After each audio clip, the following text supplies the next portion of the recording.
মৰয়াৰ দুপাখি মোৰ মনৰ বতৰা পঠিয়ালো তোমালে তুমি আদৰিলো।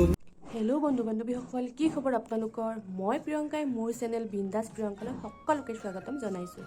আশা কৰোঁ সকলোৱে ভালে আছে, কুশলে আছে। আৰু মোৰ যদি ভিডিঅ'টো প্ৰথমবাৰ চাইছে তেতিয়াহ'লে প্লিজ ছাবস্ক্ৰাইব কৰি দিব, আৰু যদি ভিডিঅ'টো ভাল লাগে তেতিয়াহ'লে এটা লাইক মাৰি দিব। আৰু আজি মই এটা বনাম, নতুনকৈ ট্ৰাই কৰিম আৰু ৰেচিপি এটা।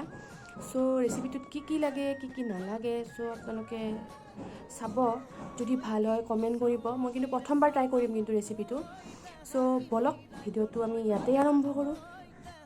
ৰেচিপিটোৰ কাৰণে মই লৈছোঁ আধা কিলোগ্ৰাম বগা তিল, আধা কিলোগ্ৰাম গুড় আৰু কেঁচা বাদাম 100 গ্ৰাম।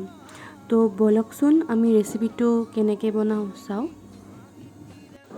বগা তিলকেইটা আপোনালোকে ধুব পাৰে যদি লেতেৰা থাকে, আৰু যদি লেতেৰা নাথাকে তেতিয়াহ'লে ধুব নালাগে। ধুনীয়াকৈ ৰ'দত শুকাই ল'ব পাৰে ধুই। আৰু মই কিন্তু ধোৱা নাই, কিনোতেই চাফা আছিল। আমি গুড়খিনি ধুনীয়াকৈ সৰু সৰুকৈ বা মিহি মিহিকৈ আমি কাটি ল'ম।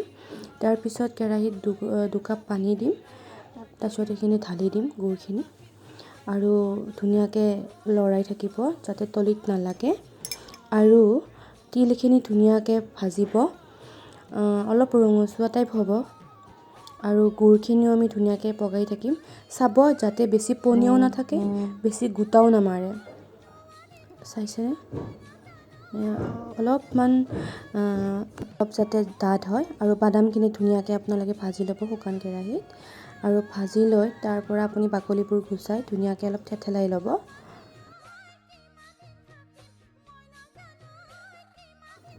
ধুনীয়াকৈ এটা বাউলত আপোনালোকে তিনিওখিনি বস্তু ধুনীয়াকৈ মিক্স কৰি ল'ব। চাব যাতে ধুনীয়া হয় মিক্স কৰোঁতে, আৰু অলপ গৰম টাইপতে আপোনালোকে মিক্স কৰি ল'ব, যাতে বেছি পনীয়াও নহয় বেছি গোটাও নহয়। আৰু গৰমে গৰমে বান্ধিব ট্ৰাই কৰিব, আৰু হাতখন অলপ পানীৰে ধুই থাকিব মাজে মাজে।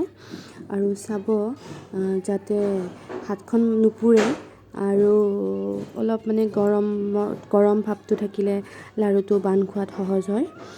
আৰু ধুনীয়াকৈ লাড়ুৰ শ্বেপ দিব। মোৰ লাড়ু ৰেডি। আপোনালোকৰ কেনেকুৱা লাগিছে জনাব। মই ফাৰ্ষ্ট টাইম ট্ৰাই কৰিছোঁ, মোৰ খাবও বহুত টেষ্টি হৈছে। আপোনালোকে বনাই মোক কমেণ্টত কমেণ্ট কৰিব। আৰু যদি ভিডিঅ'টো চাই ভাল লাগিছে তেতিয়াহ'লে এটা লাইক কৰি দিব।